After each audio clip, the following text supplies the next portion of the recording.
ရွှေမိုးငွေမိုးများကိုရွာတော်နေတာဖြစ်ပါတယ်အနေနဲ့ရရမှလာရောက်ပြီးတော့တရားမှုလာကြတဲ့ဟေးကောင်လေးတွေမလို့လိတ်ကြမတော့ဘုံမားကြီးပေါ်မှာကျောင်းသားတော်များရဲ့ဘုံမားကြီးမှာအားသိပြီပါကျွန်တော်ဘုံမားကြီးကသူ့နေရာ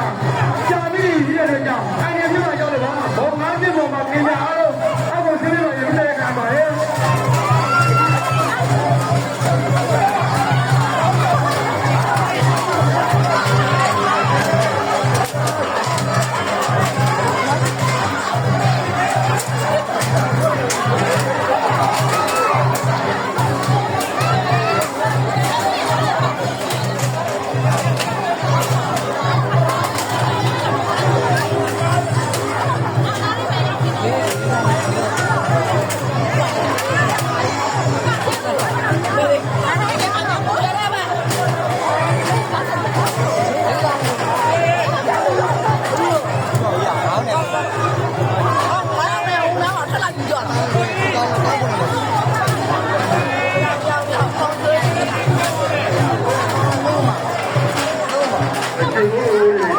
ရွာတော်မျိုးတွေပါလေ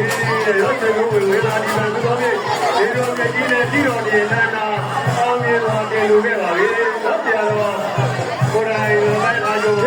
နေဦးလေခဏနေဦးလေချေကိုဝေဖို့ရွာတော်မျိုးတွေပါလေ